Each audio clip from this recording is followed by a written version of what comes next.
Chers camarades, je vous apporte le salut fraternel du syndicat des comédiens, danseurs, acrobates, chanteurs de variété, metteurs en scène, chorégraphes et réalisateurs radio, le syndicat national libre des artistes. J'ai l'honneur d'être mandatée par mon syndicat pour vous informer des difficultés auxquelles les artistes sont confrontés aujourd'hui et des revendications que nous portons. Le SNLA votera bien sûr le rapport d'activité confédérale. Dans ce qu'on appelle spectacle vivant, il n'y a pas de délocalisation. Notre secteur d'activité est même, depuis plusieurs années, en pleine croissance. Avec le cinéma, l'audiovisuel, l'architecture, le patrimoine, la culture en général est devenue un secteur économique dont la valeur ajoutée était, en 2012, de 55 milliards. 330 000 fonctionnaires et salariés y travaillent. Et pourtant, jamais la précarité n'a été aussi grande. Pour ce qui nous concerne, nous, artistes, nous sommes passés en 10 ans d'une durée moyenne de nos contrats de travail de 15 jours à 4 jours. En réalité, l'emploi en général n'a pas diminué, c'est l'emploi salarié, c'est-à-dire payé et déclaré, qui s'est effondré. On est entré dans une économie de la gratuité. Et pourtant, nous travaillons. Nous travaillons beaucoup, car le travail d'un comédien, d'un danseur, ne se limite pas à la représentation, ni même aux répétitions. En France, 80% des artistes vivent aujourd'hui avec moins que le SMIC par mois. C'est la première raison qui rend les droits sociaux difficiles d'accès, indemnité journalière en cas de maladie, retraite correcte, assurance chômage. Nous n'avons pas le monopole de la précarité, certes.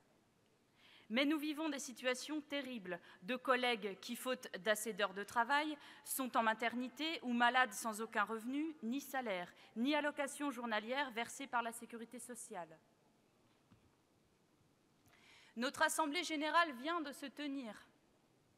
Au cœur de la discussion, l'emploi.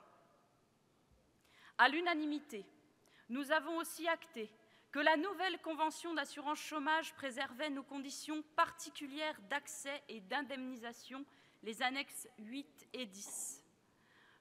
Jean-Claude en a parlé. Nous souscrivons à son analyse. Le paritarisme est menacé. La nouvelle convention d'assurance chômage marque des reculs. Mes camarades, le vote de notre Assemblée générale est intervenu après discussion longue, contradictoire, face aux sirènes de ceux qui n'ont jamais voulu d'une assurance chômage financée par le salaire différé, de ceux qui combattent le paritarisme et préconisent une remise à plat de la protection sociale, la coordination des intermittents et précaires d'Île-de-France. Nous avons estimé qu'encore une fois, dans des conditions de plus en plus difficiles, les fondements avaient été préservés et que seul un mouvement d'ensemble de tous les salariés, de tous les secteurs d'activité, peut préserver durablement nos droits et même nous permettre de retrouver des droits perdus. Récemment, nous avons réalisé de nouvelles adhésions de collègues qui sont d'accord avec ce que nous défendons, nos métiers, notre travail, sa rémunération et les droits sociaux qui en découlent. Être payé pour notre travail, c'est être payé pour la totalité de notre temps de travail. C'est être rémunéré pour son utilisation à la télévision, au cinéma, à la radio, sur Internet. Code du travail, convention collective et code de la propriété intellectuelle doivent être respectés. Mais depuis quelques mois, nous sommes confrontés à un problème nouveau.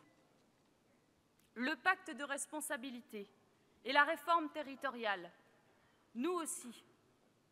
Les théâtres ferment ou réduisent leur activité les uns après les autres, après le théâtre de l'Est parisien à Paris et le Centre dramatique national à Grenoble. C'est au tour de l'espace du Blanc-Ménil en Île-de-France, du théâtre municipal de Poitiers, à Lyon, à Toulouse. La ministre de la Culture l'a annoncé le 19 décembre. L'État soutiendra les collectivités territoriales qui feront le choix de la culture, c'est-à-dire qui feront le choix de couper ailleurs. Aussi, Nous faut-il agir ensemble, syndicats professionnels et unions départementales? Car un théâtre qui ferme, c'est un lieu de pensée et de liberté qui disparaît, et les emplois avec, bien évidemment. Agir ensemble nous permettra aussi de relever le défi des nouvelles lois antisyndicales, dites de représentativité. Antisyndicales, pourquoi? Parce que, par exemple, les artistes ne peuvent, dans la plupart des cas, pas voter. Il nous faut donc aussi nous adresser aux techniciens et personnels administratifs, dont beaucoup sont permanents. Prendre contact avec des salariés à l'occasion d'élections. Nous le savons tous, ce sont de futurs adhérents Force ouvrière. Dans le spectacle, comme dans bien des secteurs, Force ouvrière est la seule organisation syndicale à défendre clairement l'outil de travail, à tous les niveaux, et les emplois. Bien que salariés intermittents, c'est-à-dire à employeurs multiples, allant d'un théâtre à l'autre, d'un studio à l'autre. C'est ce que nous avons fait de défendre les artistes il y a 2 ans, aux côtés de ceux qui travaillaient pour le théâtre Paris-Villette, théâtre dédié depuis 25 ans à la création.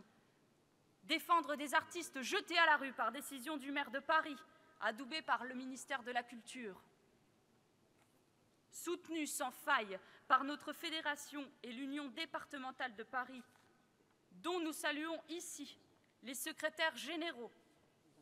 Nous avons réussi à aider les collègues qui, pendant 3 mois, se sont battus, ont continué à travailler, ont manifesté, ont exigé de la mairie et du ministère le maintien de tous les spectacles et de tous les emplois. Eh bien, camarades, dans des conditions difficiles, les collègues ont gagné et le théâtre Paris-Villette est resté un théâtre. C'est très encourageant. Merci, camarades.